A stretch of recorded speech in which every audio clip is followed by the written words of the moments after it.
जम्मू कश्मीर की राजनीति में एक बार फिर से बड़ा बदलाव आने वाला है। 10 साल बाद यहां विधानसभा चुनाव हुए हैं और नतीजे आने से पहले एग्जिट पोल्स ने सियासी गर्मी बढ़ा दी है।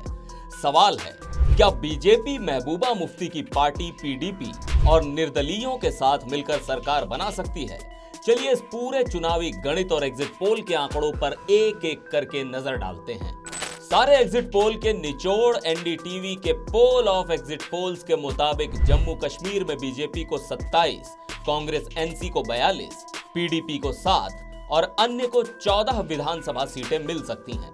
बहुमत का आंकड़ा 46 का है, इसलिए यदि नतीजे ऐसे ही आते हैं तो कोई भी पार्टी अपने बलबूते सरकार बनाने की स्थिति में नहीं होगी।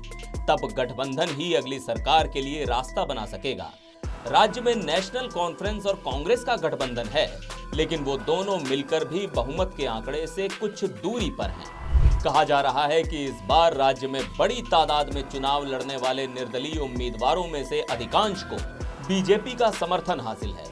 ऐसी स्थिति में बीजेपी को यदि सारे छोटे दलों और निर्दलीय उम्मीदवारों का समर्थन मिल जाए तो वो बहुमत के करीब पहुंच जाएगी, लेकिन सरकार नहीं बना सकेगी।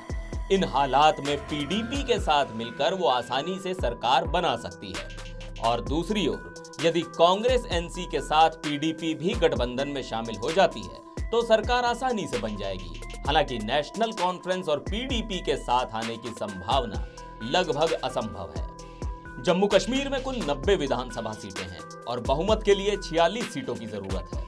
इस चुनाव में दैनिक भास्कर के एग्जिट पोल में बीजेपी को 20 से 25 सीटें मिलने, कांग्रेस एनसी गठबंधन को 35 से 40 सीटें मिलने, पीडीपी को 4 से 7 और अन्य को 12 से 16 सीटें मिलने का अनुमान जताया गया है। पीपल्स पल्स के सर्वे के अनुसार जम्मू कश्मीर में बीजेपी 23 से 27, कांग्रेस एनसी 46 से 50, पीडीपी 7 से 11 और अन्य को 4 से 6 सीटें मिलने जा रही हैं। इंडिया टुडे सी वोटर ने बीजेपी को 27 से 32, कांग्रेस एनसी को 40 से 48, पीडीपी को 6 से 12 और अन्य को 6 से 11 सीटें हासिल होने की संभावना जताई है। एक्सिस माई इंडिया के एग्जिट पोल ने बीजेपी को 24 से 34, कांग्रेस एनसी को 35 से 40, पीडीपी को 4 से 6 और अन्य को 8 से 23 सीटें मिलने का अनुमान जताया है। पिछला चुनाव 2014 में हुआ था। इसके परिणाम 23 दिसंबर 2014 को घोषित किए गए थे। तब जम्मू कश्मीर में विधानसभा की 87 सीटें थी और अब 90 सीटें हैं। विधानसभा चुनाव में महबूबा मुफ्ती की party Jammu Kashmir Peoples Democratic Party PDP को सबसे अधिक 28 सीटें मिली थीं। कुल 25 सीटें जीतकर बीजेपी दूसरे स्थान पर रही थी। फारूक अब्दुल्ला की पार्टी नेशनल कॉन्फ्रेंस को 15 और कांग्रेस को 12 विधानसभा सीटों में जीत मिली थी। राज्य में 3 सीटों पर निर्दलीय और 4 सीटों पर अन्य छोटे दलों के उम्मीदवार जीते थे। बहुमत के आंकड़े तक कोई भी पार्टी नहीं पहुंच सकी थी।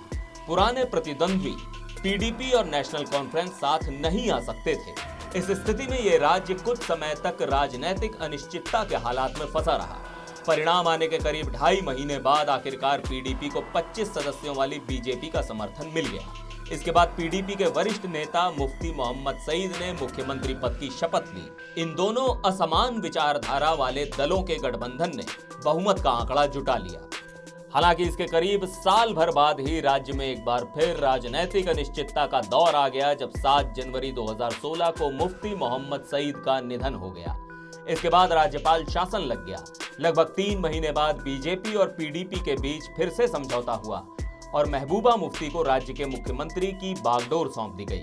उन्होंने 4 अप्रैल 2016 को राज्य की पहली महिला मुख्यमंत्री के रूप में शपथ ली।